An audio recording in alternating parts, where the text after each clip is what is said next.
In a world where the paranormal meets the preposterous, where ghostly whispers echo through the abandoned arcades, and every creaky floorboard might just be a clue, two bravish souls dare to investigate the mysteries no one else will touch.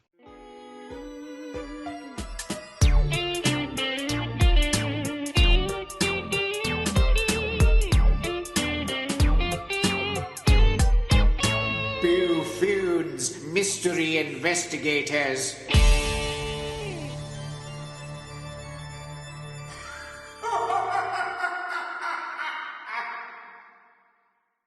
Hey there, mystery lovers and mischief makers. I'm Steve.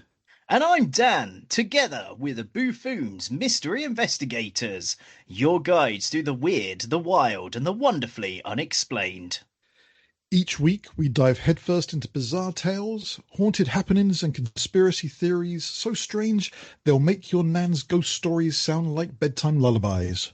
We're talking cursed vacuum cleaners, psychic pigeons, haunted theme parks, and maybe, just maybe, a few real clues along the way.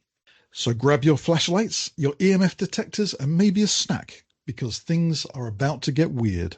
This is the Boo-Foons Mystery Investigators, where the only thing scarier than the truth is how much fun we're having finding it. So, welcome to the Boo-Foons Mystery Investigators. I'm Dan. And I'm Steve. And this week we have a special episode where we are talking about a weekend we spent together. And it was a romantic candlelit weekend. Well, actually, it wasn't. There wasn't any candles at all, and it wasn't even very romantic. No. It wasn't. It was hot and sweaty, though. Yeah, and you dragged me off to a school at the weekend. Yes. No children in the school. I just want to add this at the moment. There was no under 18s in the school. Especially between 5 p.m. and 2 a.m. in the morning. I would have been quite concerned. Or was there? Or was there? We'll find out later. So, Dan, tell everybody where we went to, because... So, we went to the British Schools Museum in Hitchin. And this was an organised ghost hunt, which, Steve, you actually managed to get us a place on. Yes, my dear friend, Mr. Biffo, and his beautiful wife, Sanya, were doing a ghost hunt for their YouTube channel. And they had arranged it for their patrons and friends and patrons to go along and see what we can actually discover, if there is anything there. Because they've done supernatural videos before. They've been to a where was it? It was a museum in Peterborough where actually they were quite terrified, frankly, and they honestly will say that they didn't think. I don't think they actually saw anything, but they were actually scared there, so they thought they'd try it again. And yes, and Peterborough Museum is an ex-hospital, so hospitals always are a little bit creepy. Yeah. Whereas where we were, it was an old abandoned school that's now a museum dedicated to schools. But can I say, the school I used to work in, which I think you know, I was caretaker. Well, as part of my duty after the caretaker left, I was also locking up the school at night and opening it in the morning. And I tell you something, even that school that was only 50 years old, when it was empty, when everybody was left, and it was just me and the dog walking through, locking it up, that could be spooky. I must admit, I'd always insisted doing it in the dark. I would always turn the lights off whilst I walked through the school. I always thought it was better. But I didn't even find that school spooky. I don't know what there is about an empty school when it usually has so much life. Well, I think it's because daytime you've got all the hustle and bustle and noise of the kids, and it's just that there's no silence. It's just noise from the moment they walk in to the moment they leave. So you get used to that ambient noise all around you, and then there's life. Yep. And then suddenly remove all of that life, then it does feel weird because it's not normally completely silent and empty. Yeah, and it does. It does. And I think you're right. It's because that life has just disappeared from the place. But I found it quite, even for me, found it quite scary at times. Not scary, but I felt something. It wasn't quite right. So this was ideal. I mean, that school was 50 years old, I think, and the school we went to was a good few hundred years old.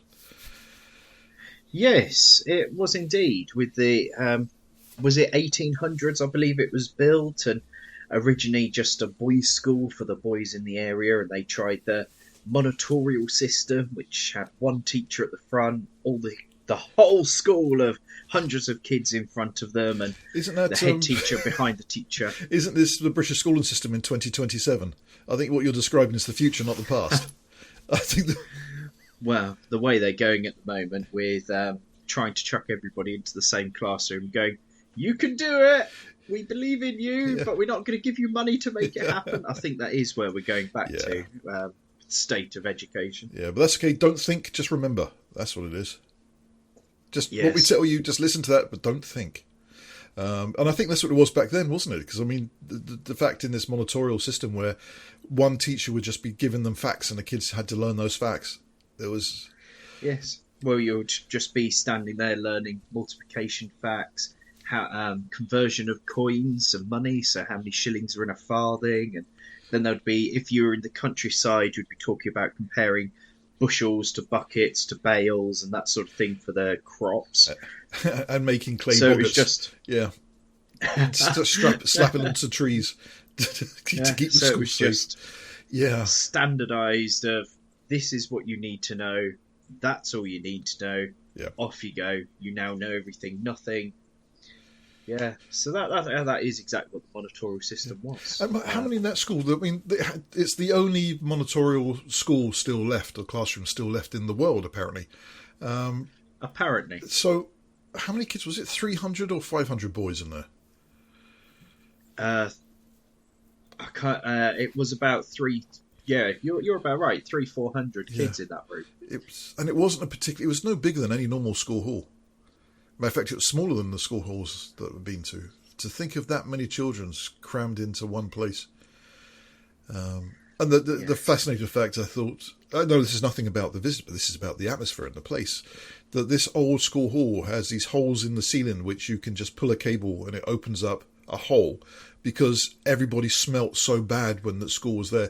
Kids would be sewn into in the winter or the autumn, the kids would be sewn into their clothes, first of all covered in goose fat, then sewn into their clothes for the whole of the winter until the spring came. And so the smell must have been horrendous. They're lucky we didn't smell anything there, because I would have expected if there was anything, it may have left a smell trail somewhere. Yes. Because people often talk about tobacco and cigarette smoke and pipe smoke and cigar smoke being related to paranormal activity. And perfume, but always specifically Lily of the Valley. Yeah. No other perfume, just Lily of the Valley. I wouldn't even know what that smells like, to tell you. If I smelt it. You know when you're near very old ladies and they've got that pungent perfume smell? I thought that's formaldehyde. Oh, not that old. No, not that old, yeah. No, not that old, and not to the point where they've started to wee themselves. Yeah. But old ladies, when they're covered with perfume, that's the basically smell. what Nan smelt like. Yeah. Yes.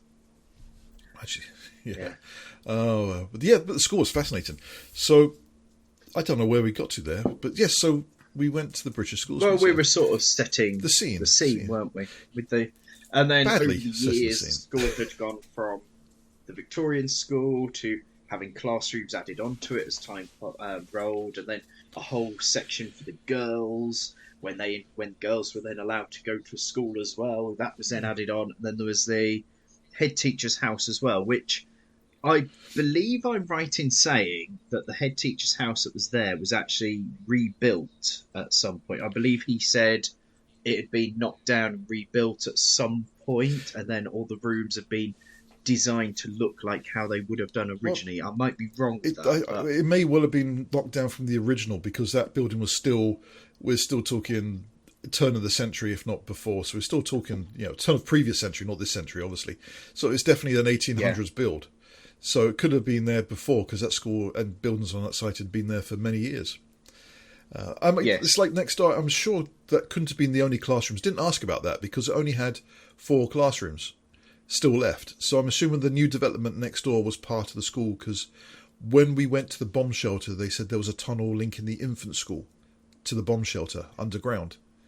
So I'm assuming the infant school must have been where the new development was. The infant school was, the main building where we kept our bags downstairs, and then upstairs was the corridor. Mm-hmm. That was the infant school. How could you have a tunnel from there that goes around? I don't know. I'm sure that's... We must find that out anyway, if we're actually that interested. Did you not look in the tunnel when you went down there? No, because we weren't told to. We were told not to look in there. Okay, that means as we were told not to go in there, I definitely didn't have a look. Okay, good. Dangerous. Yeah, no, it went in a straight line. If you had a look in that bit where the tunnel went in a straight line towards the main building that we kept our bags in that in. Okay. No, okay. I missed that. And the reason why he said we couldn't go down was because it was blocked off, and it was all blocked off with boxes and stuff. Okay. And I may have climbed yes, Dan, moved some of the boxes to see which way it went to. Right, that's the thing I've got to have a word. You do tend to go places where they say not to go. I'm very good. I will if it says do not go there, I won't go there. But you just push your way through and do these things. 1 minute you're looking really nervous and timid. It's like, oh, I wouldn't say boo to a goose, as the expression goes. And next minute you're climbing through tunnels and walking over minefields. Whatever it was at Borotar Reservoir. It's just nobody there, and it's like, oh, I'm just going. And he just walks through it. It's and then I have to follow, for a change, it's me following. It's like, wow, let's not get caught. He told me to do it, pointing at the person 25 years younger than me. As I've said before, it's easier to apologise afterwards than it is to ask for permission. Oh, okay, we'll remember that one. Because if you ask for permission, they're going to say no. If you do it, and then they say to you, you should not have done that, then it's easier to go, oh, sorry, I didn't realise. Your Honour. And like the Doctor says in Doctor Who, as long as you go in looking like you're supposed to be there, then they're not going to question. Oh, that's for sure, absolutely. But yeah, you do lead me astray in places we shouldn't be. I'm glad I didn't follow you down that tunnel, though. Well, I didn't go fully into the tunnel because it was blocked off. Oh, okay. I went down there enough to see which direction it went into. Okay. And then I did ask the museum-y man, and when they kept referring to that area as the girls' dormitory, historically, when it was girls' boys' school, that was the girls' school, and the main building was the boys' school. When they then sort of went into boys and girls being allowed in the same place, then that area, the reception area, became the infant school. Okay.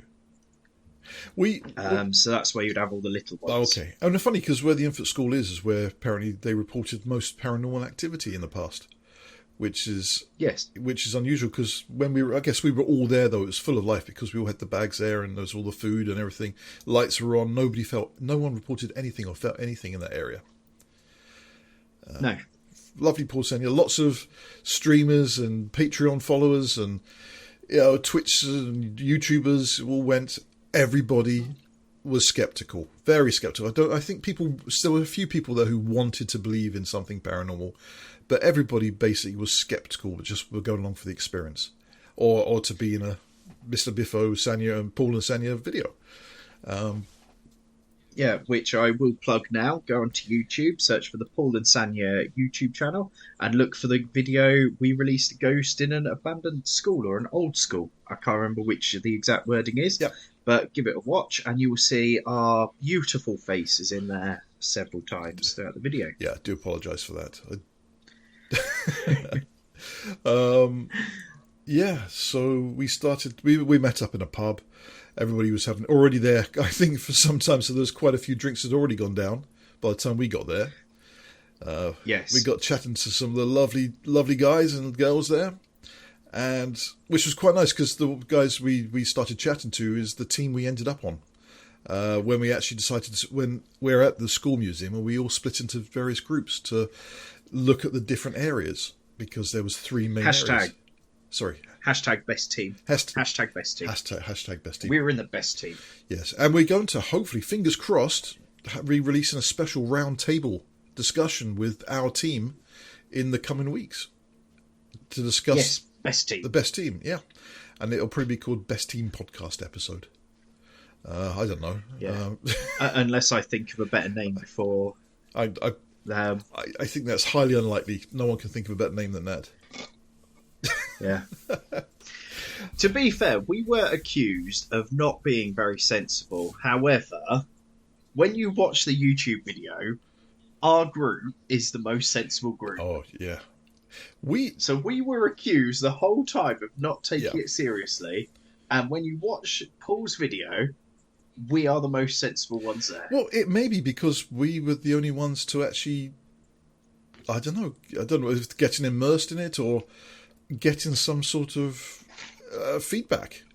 If we just say that now, the reason we're doing this podcast today and we're making a special one is because I'm not going to give too much away, but our team experienced things we shouldn't have experienced, and everybody went in absolutely skeptical, including us. I mean, I'm skeptical. It just needs that evidence from me, which is multiple people, scientific evidence, or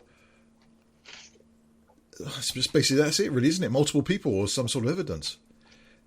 Something has to be more than just one person's story that they saw something.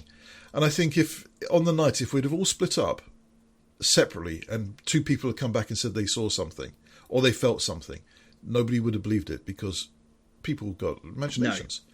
But the fact we went as a team of 6 people, all skeptical, and at basically the end of the evening, we are all not as skeptical, or just some of the team are just dumbfounded by it. They just can't explain it. But no, it can't be anything paranormal, but they can't explain it. Yes. And I'm definitely there, where I went from being totally skeptical, there's no such thing ever in this, to, okay, maybe there's a point, and maybe there is a case that could be argued. Yeah. I mean, my story again is, so we haven't really told you about the story yet, Dan, really, but we did see a friend of myself, Luke, who I'm going to get on this one day. We did see a shadow figure running across a foggy road on Dartmoor, without anybody on there, without any lights anywhere. 2:00 in the morning, there was nothing there. We were the only car on the road on a foggy trip back, and we saw a human shape running across the road. We know it can't be, but there's no explanation for what it was. It wasn't one of us seeing a shape in the fog. It was 2 of us seeing exactly the same thing, stopping a car and looking because we saw the same thing. So that's a multiple people sighting of something that, I can understand one person seeing patterns, but not both of us seeing exactly the same thing, especially when it's quite a wide car. So we weren't even looking at it from the same point of view. And this is like that. We had a group of us. So, yes, sorry, Dan, you were saying. We did. But yeah, that it is that thing of, I totally agree. It's got to be multiple people experiencing the same thing. And you've told me that story before, but then, unprovoked or whatever, you've also asked Luke to tell me that story as well. And both of you tell that story in the exact same way. So there's a case there, an argument to be made of what was it? What was it? You've seen something weird and unexplained. And like you said, that was the same with us at the school. The experiences that we had, there was a large group of people there all seeing the same thing and experience the same thing at the same time. And I would say the other thing is because we had 3 separate groups with similar equipment, but not all the same, doing the same things in the same areas. Again, nobody told us to do these things. We did. Sorry, no one told us to do these things. We decided to do it ourselves. The guide just took us around the museum, just told us about the different parts of the museum. He didn't tell us about any kind of paranormal activity reported in any area. He just said, this is where the girls' dormitory is. Don't go into that room at the end because that's the office. It's locked. These are the storerooms. You can go in there, but try not to break anything because it's all our exhibits. Then this is the corridor for it. Then you can go this part here, which is the boys' school. So we got like a tiered seated classroom in there, which is going back like 200 years. Then we got the 1940s and the 1930s style classrooms, and then we got the monitorium, which is there. So there you go. This is here. Down there is the bomb shelter. That's got the corridor. That's got the tunnel you don't go into, Dan. Then there was the head teacher's house, which part of it has been used over the last few, but it's been put back to how it was, and apparently again is the most reported paranormal activity in that place there. So we had 3 groups of people. Everybody went to different groups. Nobody else experienced what our team experienced. No. And I think it's also important to say that equipment-wise it was provided. But not by the museum. Not by the museum, but there was a TJ who was the one that organised it. He had equipment. However, we had our own equipment that you, Steve, had bought. Yes. So I bought my own separate equipment thinking we need, we can't say everything came from the same place because it was all bulk. I wanted my own stuff, so I bought my own equipment. So I bought my own EMF meter. I bought a night vision camera, audio device to record sound.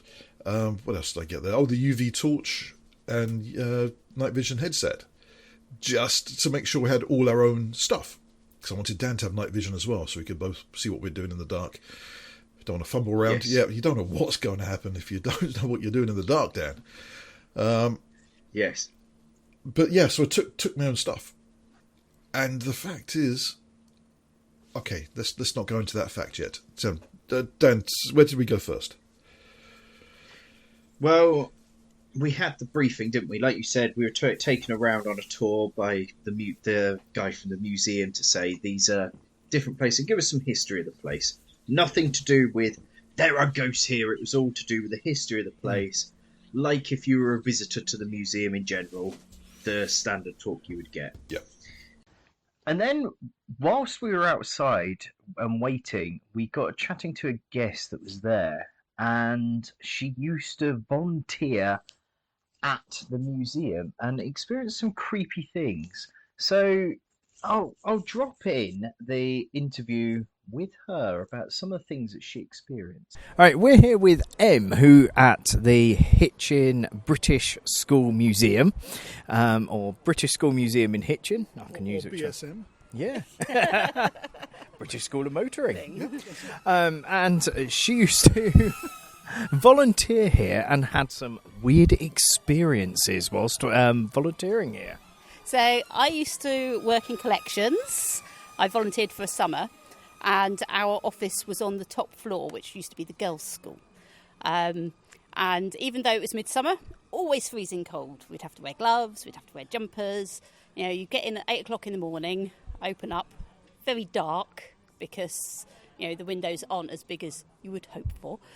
And it always was eerie in there, even when there was 3 or 4 of you. You could never maintain the heat. And even the collection room has a special system to stop it freezing over, which is on 24/7, 365 because of that. And one morning, I needed to find new boxes to catalogue. And at the top of the nursery stairs, there is a cupboard. So I went up, opened the cupboard, no windows in that part of the building at all. Opened the cupboard and a little light came on to reveal a Victorian doll's house. And that gave me quite the shock. Was it not supposed to be there? It was meant to be there because I think it was left over from an earlier exhibition, but no one had told me it was there. There was, things back in that day were quite haphazard in there.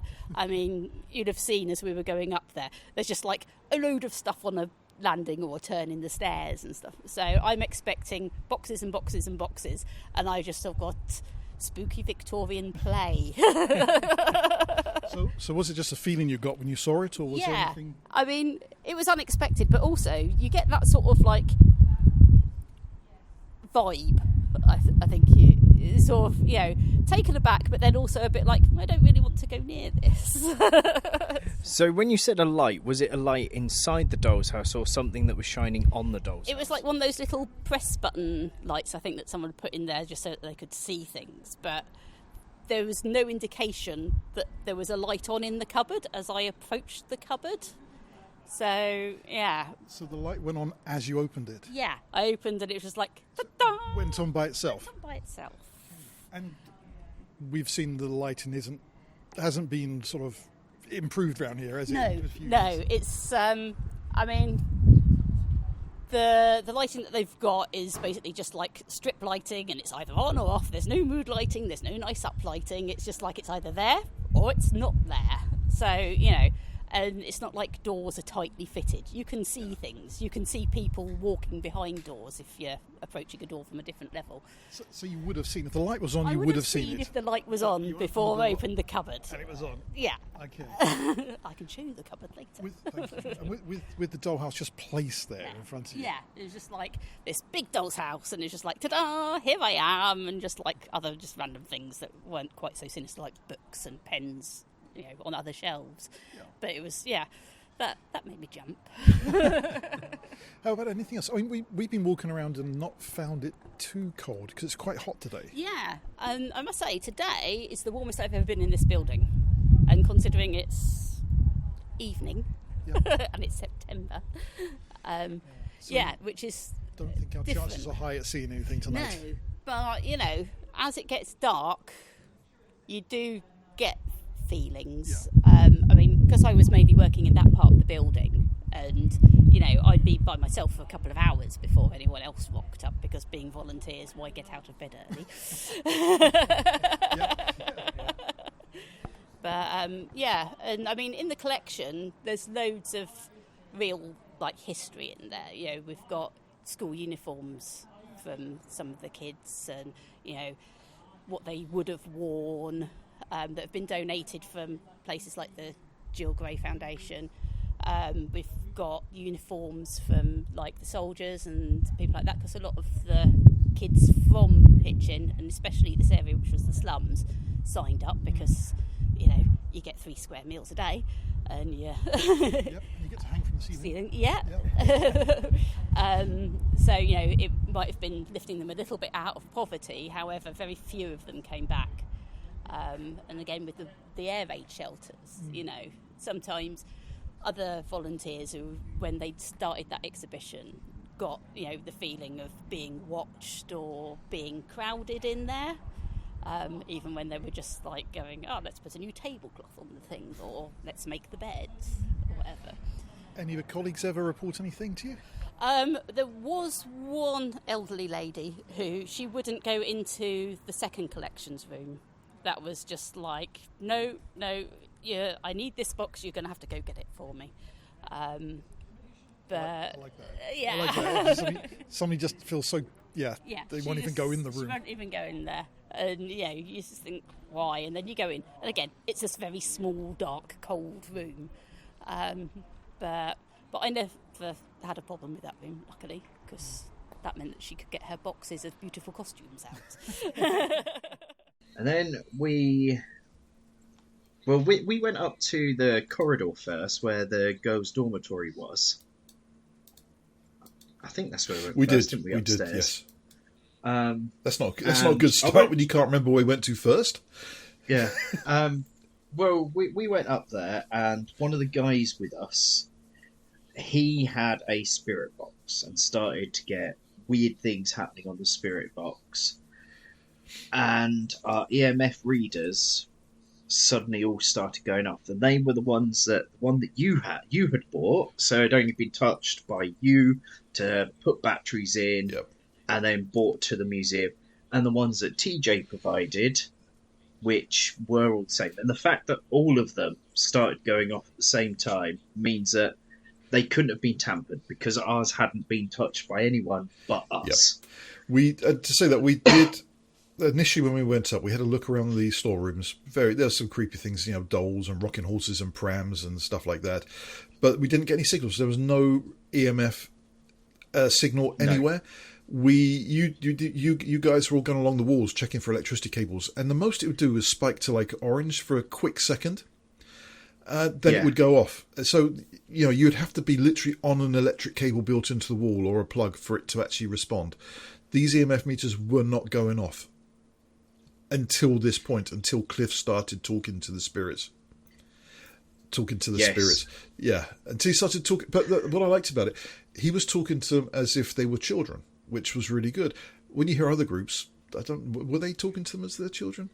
Well, the other groups were sort of going, when you watch the video that Paul's put together, you can see them just going, I think Paul makes an effort to talk to them like children, but the other groups are sort of like, is there a spirit here? If you're a spirit, reveal yourself. Yeah. Oh, you're not revealing yourself. spirit, come here if you're here. Whereas, like you said, Cliff was like, we're in a school, so Yep. let's talk to them like they're children. Yep. And he was basically talking as if, and he was really sincere. I mean, I was fascinated because I was walking around the storeroom when this was happening, and I could hear him just asking the questions. It was like he was talking to kids. And I was just walking around. Then all of a sudden I heard all of you just start going, "Oh my God, look at that." And I come out, and it's like, yeah, the EMF meters was just spiking, and the spirit box was going on to voice channels on FM. So static to voice, rather than just static, which it had been constantly up until that point. Yeah. But the fact is, it was repeated several times. Yeah. Every time he said, 3, 2, 1, go. Well, and it happened 2 or 3 times. Yeah, you haven't done that though. We haven't spoken. So Cliff was talking to the spirit, so his box was going, so the EMF meter was going. I think John was standing next to him with one as well, and that was going off too. Yeah. Oh, by the way, we had all set our phones to airplane mode because we didn't want any interference with our phones. So all our phones were on airplane mode, which was great. But then the EMF meter barely recognizes you've got to have your phone next to the meter for it to pick any signal up. We've tested that, but everybody had their phones on, and so there was no interference. There was in that corridor there was a burglar. There was a sensor for a burglar alarm. I think there was like a fuse box somewhere, or there was a light switch. That's it. But it's a really long corridor. Most of it there was nothing there. So yeah, Cliff was talking, and then Cliff challenged the ghost. I'm going to call it a ghost. The ghost to a race down the corridor. At that point, he's up the end of the corridor with his EMF meter going. And I think John's a bit further down the corridor, but not right next to him, and I'm down the other end. He challenges to a race and says, "Okay, I'll race you down the corridor. 3, 2, 1, go." And as he does, his EMF spikes, then goes off. And then John, whose EMF is just down the corridor a bit, his one then spikes, goes all the way to red. And then it's like they're freaking out. It's like, look at this, it's like they've run past you. Let's try this again. So it's like, but let's put the EMF meters on the floor now.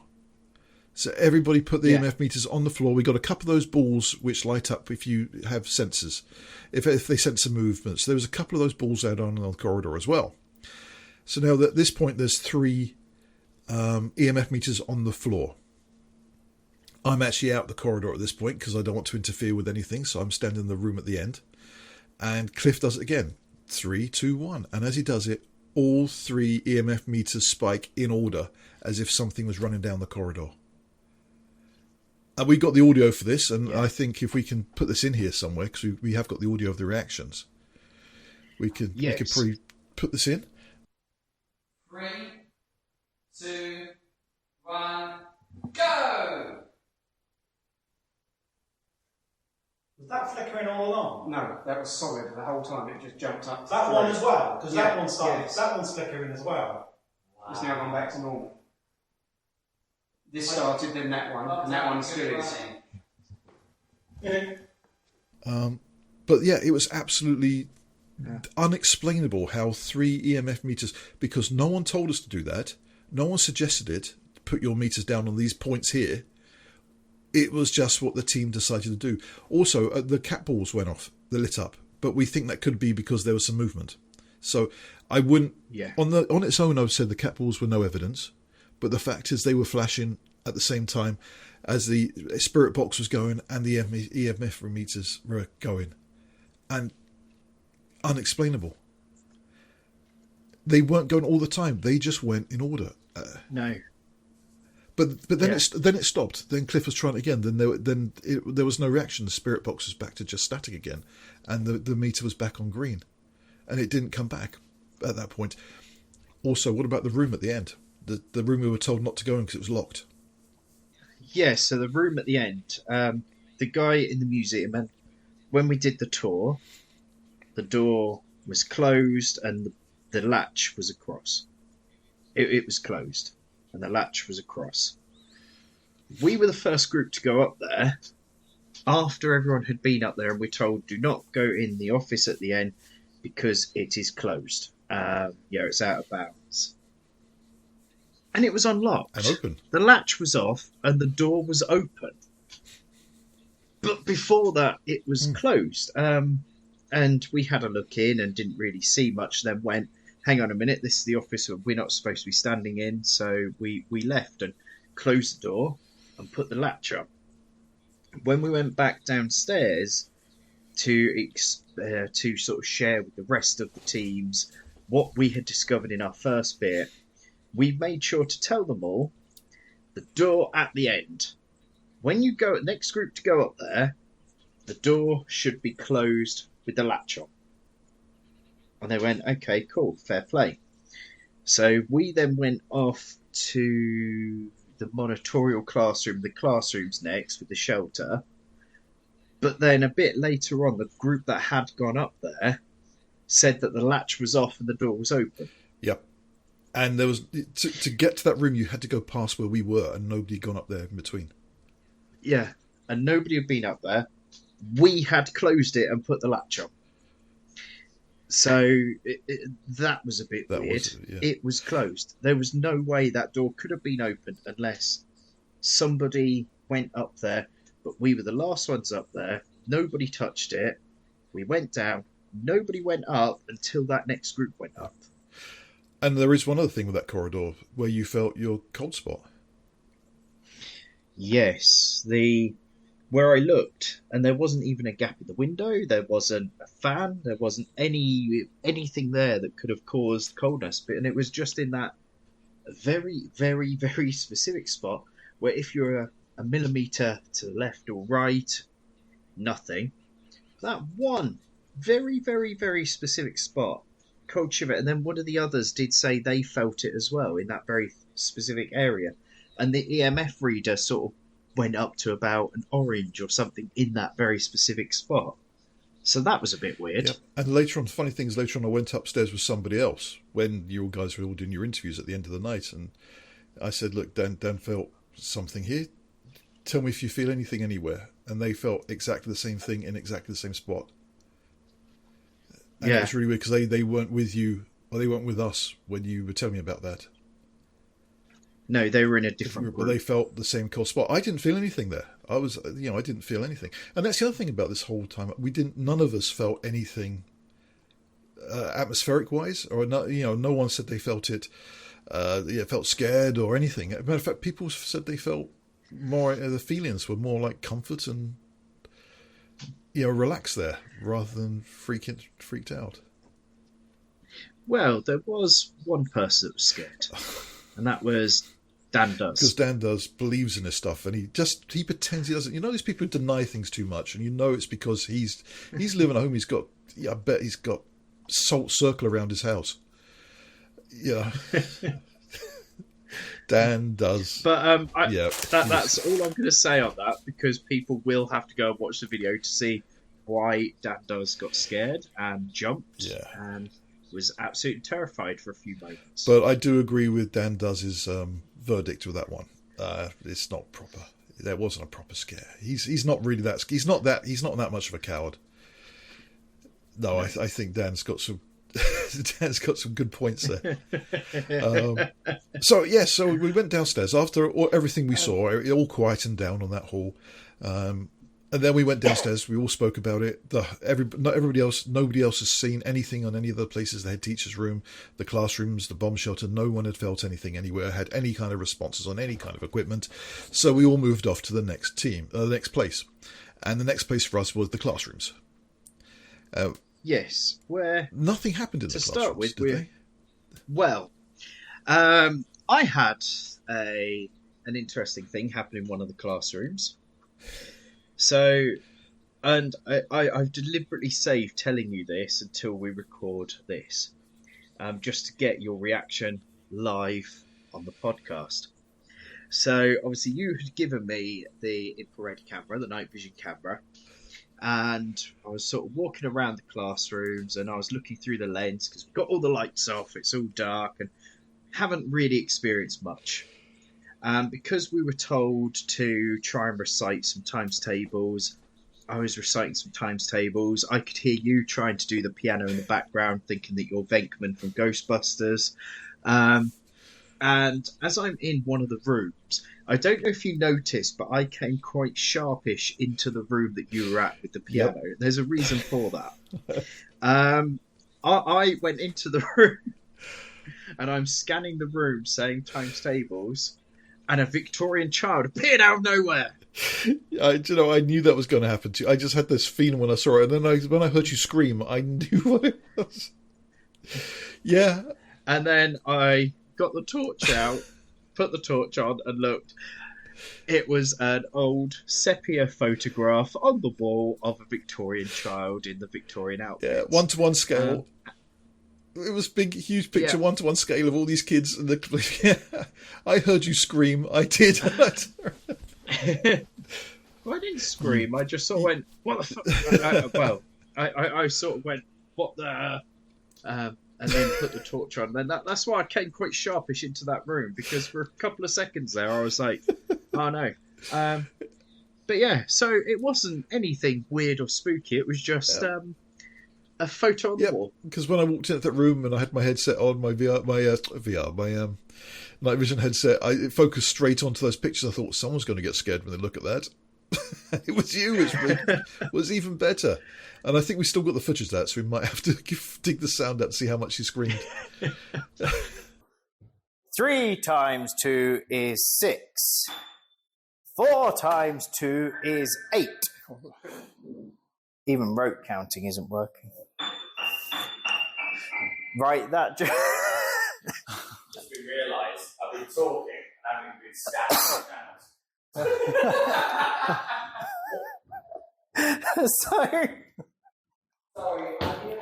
right, in this room over here, in this corner, is a photograph of children, right?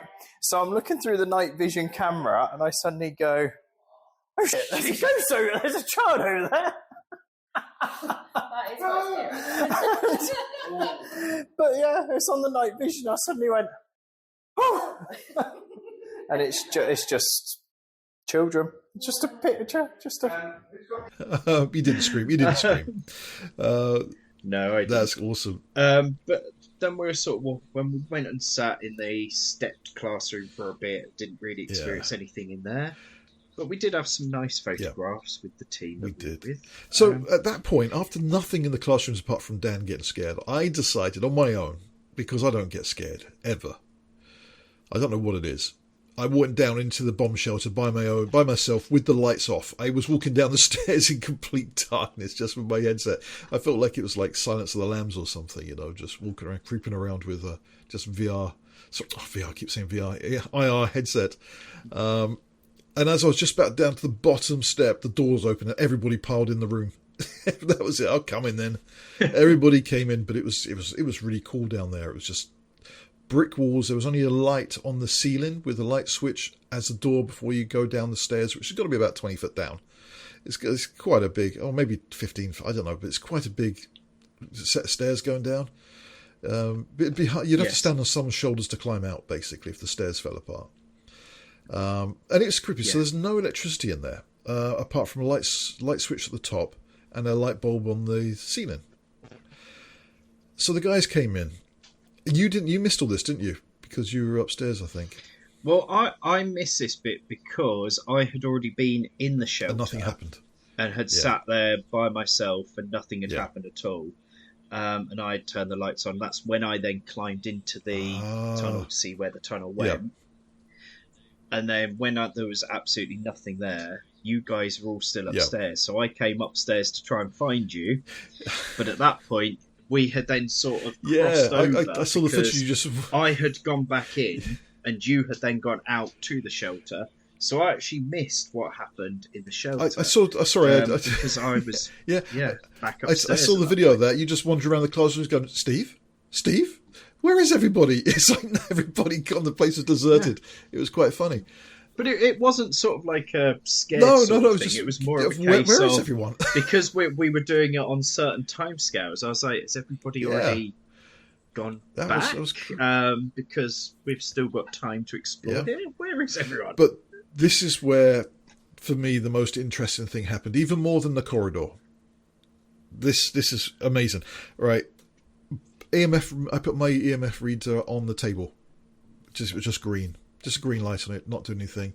And then the guys came down and they all started chatting, and one put their EMF meter on the bed, because there's a bunk bed in the corner, and then there's an old wooden table by the bunk bed, and then there's some benches. That's pretty much the makeup, and a big empty space. So that's pretty much the makeup of the room. He's put a spirit box down, which is just going through the static channels. So nothing's happened. Then Cliff sits down at the table and says, is anybody there? Do you want to come join us? Then all of a sudden, the EMF meter on the bed just goes crazy. It's just green to red, solid, flashing. Just solid. All the way to red, and it isn't changing. So that one on the bed is just going nuts. TJ came down. Now, TJ, who organised it, did an amazing job, heard us talking about what we saw upstairs, and I don't think he believed us, because no one else had seen anything, so he came down with us. So he was filming there. So he was I would say he's the independent witness who wasn't part of the team. So at this point, there's everybody apart from Dan is down there. So there's still 6 of us, but it's TJ rather than Dan. But then Cliff says, would you like to join me at the table? And as he does, the spirit box goes crazy. The EMF meter on the bed on the table goes crazy too. So we got the meter on the bed that's crazy, and the meter that's on the table are going crazy. They're just full red, flashing red. And okay, he's talking and they're just still going, and it's like a minute and a half, maybe 2 minutes. Everybody checks their phones again to make sure they're in wireless mode. I turn off my lapel mic just in case that's interfering, but I'm good 10 feet away from this thing, so I'm not interfering with it.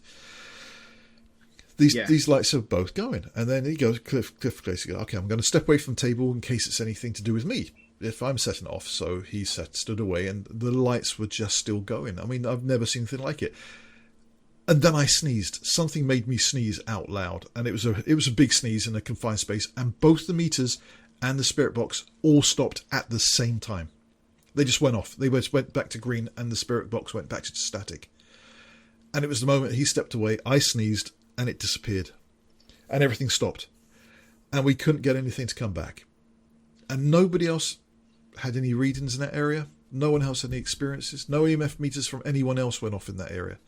But I sneezed. Now, the thing that's weird about that, why should a sneeze stop it? If there is such a thing as a ghost, the street... Well, Dan, what was the street called? It's Queen Street now. What was it originally called, or known as? Well, historically it was called Dead Street, and I have done a bit of digging here, and the story we were told isn't quite accurate. Yeah. Because the story that we were told is it was called Dead Street because during the plague, everybody on that street died of the plague. However, I've done a bit of research, and it seems as if it's 2 separate stories that have been combined into one story over time. But had there been, because they said there was a plague there in 1335, not even the 1600s, it was the 13th, the 14th century it was reported in. So it was even it wasn't a bubonic plague. It wasn't the Black Death. Yeah. So was there anything happening there? Was there any mass deaths? Was there a plague? According to some stories, but it's not quite confirmed whether it's actually true or not. But that was the story that we were told. So, but yeah, so it could be that if there were people that died of plague and illness, then they're suddenly scared because you've got the illness. Yeah. But this is the trouble, isn't it, with history? Again, this is that thing. We saw that we've seen it in other locations where somebody's taken over a building, needed some income, and then they make up a story. It's haunted. But up until that point, there's never been any history of it. So, yeah, very likely. But you never know, there might have been some fact, if there was anything there. But anyway, the sneeze triggered something and everything stopped. And there's multiple cameras filming this. And this is all of it. We got film of the EMF meters going in the pitch dark.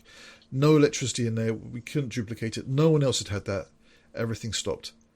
So it was crazy because those meters, and I haven't been able to get it to replicate. actually, I have managed to replicate in one place and one place only. Did I tell you? So I've tried on your wireless desk where your wireless charger. That's the only place I could get the EMF meter to read anything like what we saw there, and that's directly sitting on a electric wireless charger. My room here, I'm sitting in a room. I've got a VHS player that's on. I've got 3 monitors. I've got a laptop, and I've got a PC, and I've got everything in this room, and it barely goes to orange anywhere. It just doesn't spike. There's not enough reading anywhere until I put it on the wireless charger. Then it goes crazy. That's how it went. But also the other thing about the wireless charger is obviously charged in pulses, because it goes from green to red in a pattern, and so it's a steady pattern. Whereas where we were, what we filmed, what we have on video, is clearly not a steady pattern. It is just flashing all over. So even though it's going to red on the wireless charger, which I have it on now, it's still going in pulses. But what we saw wasn't pulses. What we saw, just in 2 different locations in one room, just lights just going insane. So basically I can't duplicate it. This is the nearest I can, but it's nothing like what we saw. Can't explain it. Nobody else had the same effect. Nobody else had the same response in any of the rooms we did. No, it was just, and then it was. I mean, this is why I'm talking like this. I got to apologise for talking the way I'm talking, because the other thing is, it's like, listen to stories. I don't really believe it. Let me think of ways around it. But here, this stuff I saw with my own eyes, and I can't explain why it's doing it. Basically, in a brick room with no signals, we could have EMF readings like that on 2 different occasions, which actually reacted to Cliff asking them to come to the table, which then lit up as he said it. He opened the invitation up. Are you the kid I was playing with upstairs? Are you the child I was playing with upstairs? Come join me at the table. Then it lights up. It just carries on until I sneeze and everything stops. It's almost, I can't explain it, which is, you may be able to tell that I'm quite excited by this, because it's insane. Sorry, Dan, I'll let you carry on.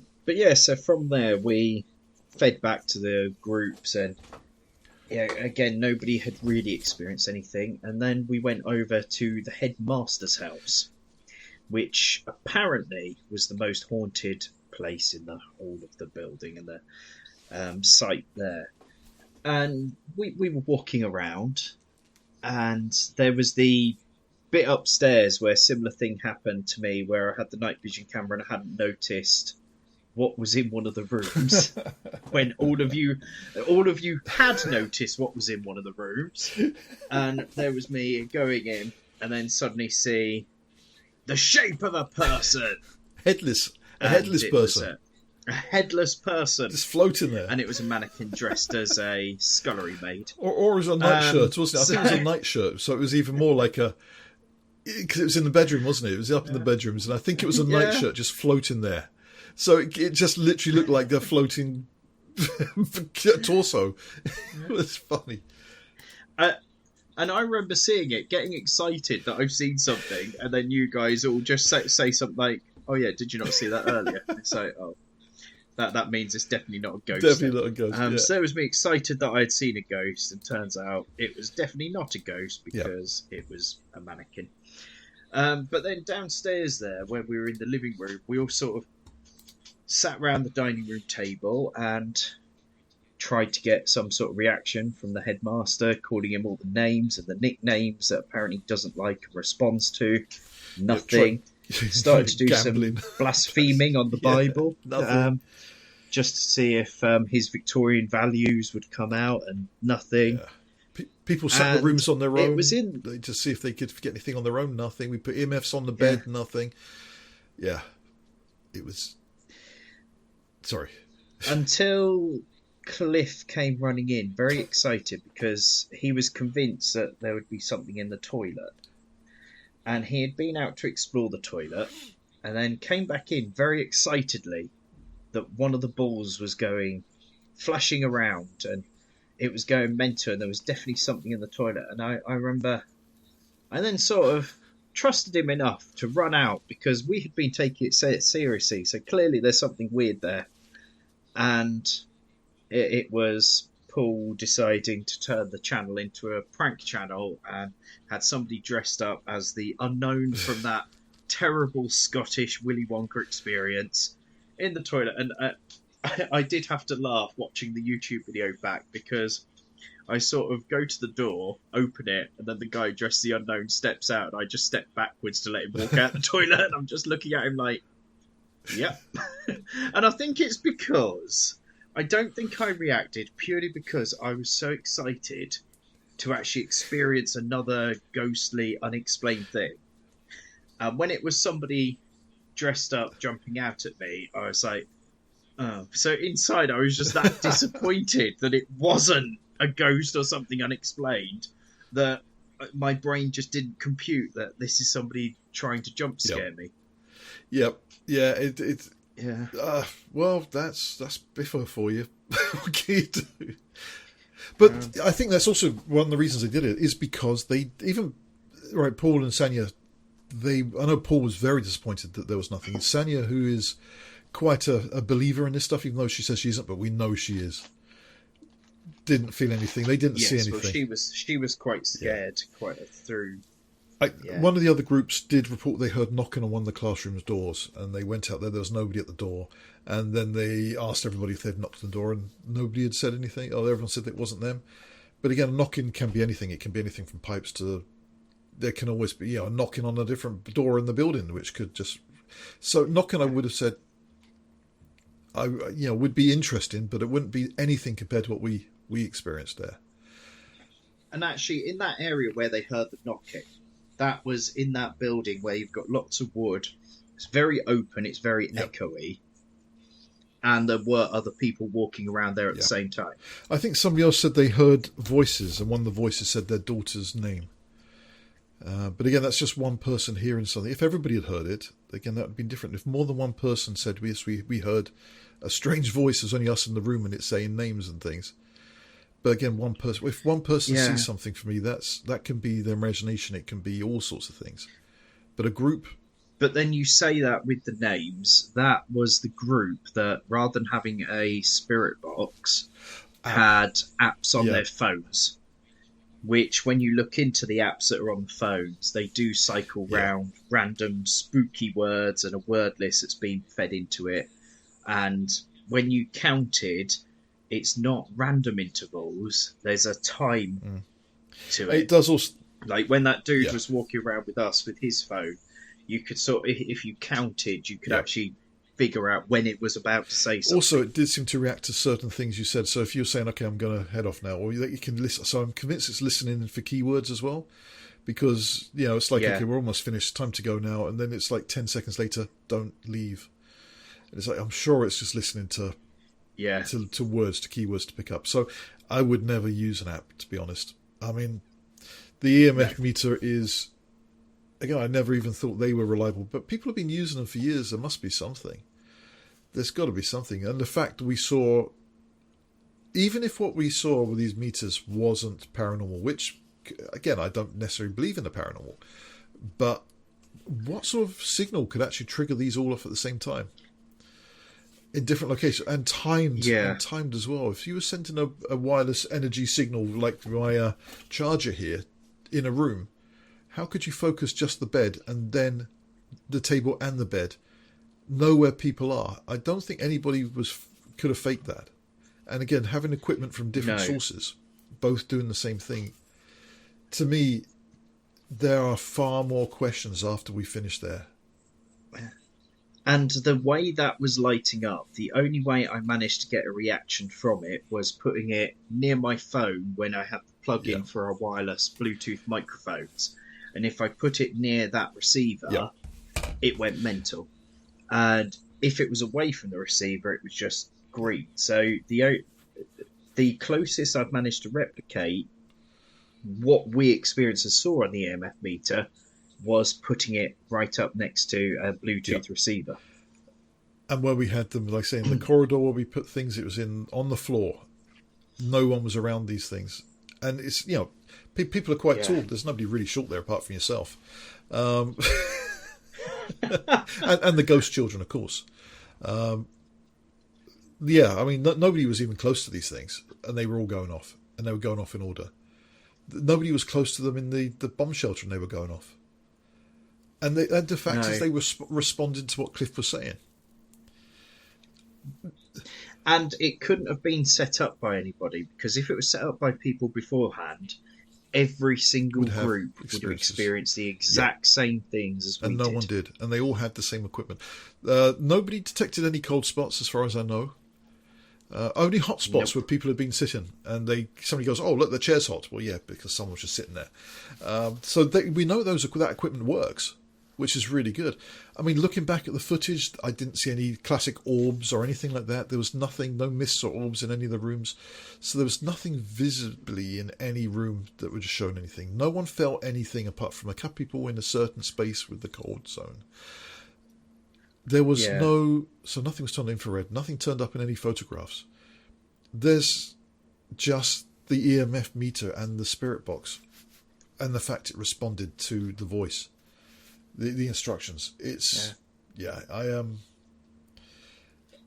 It's made me think that what we need to do in the future is try and get that team back together again. And we go and do some research and find somewhere which loads of people have said it's haunted, loads of people have said this is really spooky, to the point where people hate being in the building alone. That's what I want.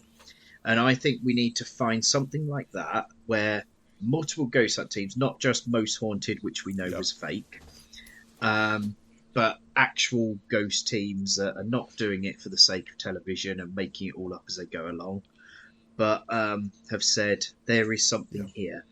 And I think we need to arrange that to happen, to go along to somewhere as a group and see what do we experience. Also, we'll be more prepared next time. There's so many things we should have done, which we didn't do because we weren't expecting anything, to be honest.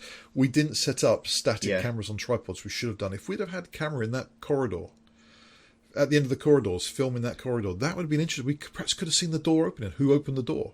Why did the door open? Yeah. You know, if we'd have had, static cameras in the bomb shelter when we went in there, we may have seen the whole thing from different angles.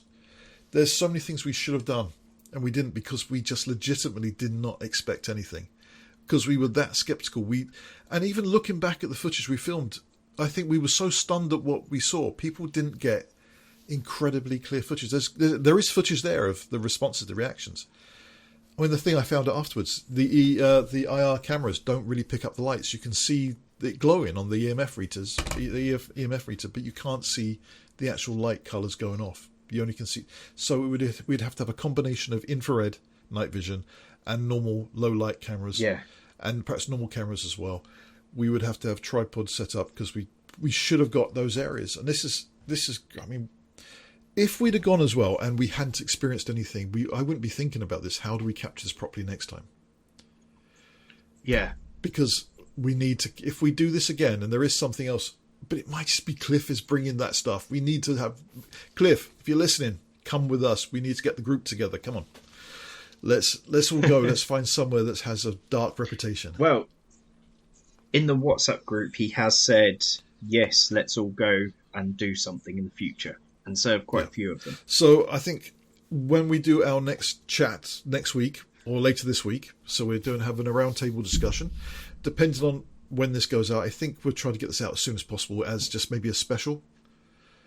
Just to get it out, because we've still got our programming as usual. Will return on Wednesday.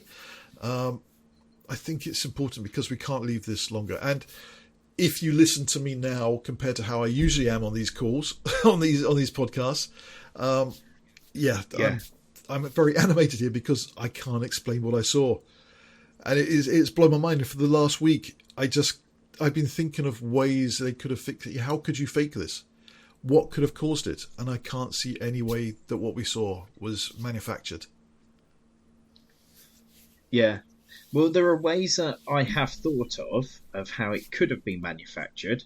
However, like I said, every single way I can think of to get that fakery, to get those reactions, every single person that went into those areas would have experienced the exact same thing. I can't see of a way where it could have been faked that only we experienced it. Why did only our team, and also why did only our team based, and I would say focused around Cliff? Yes. The Ghost Whisperer.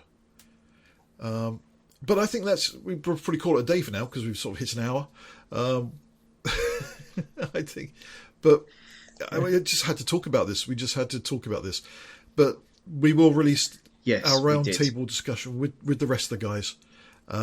You'll get to hear their side of things, their points of view, what their thoughts and feelings. I mean, my thoughts and feelings, I think, are quite obvious. That I am blown away. I need to logically have a solution for something, and I don't have one for this. That's me. Yes, and I agree with you. Yeah. It was a fascinating weekend. So worth I guess a 600-mile round trip for it. I would do that again tomorrow. All right. Well, see you next time. So that's the end of another episode. You know, if you're not doing so already, follow us on all the socials. Do check out our Patreon. Please do subscribe for extra bonus content. And until next time, stay spooky. Take care. Bye. Bye.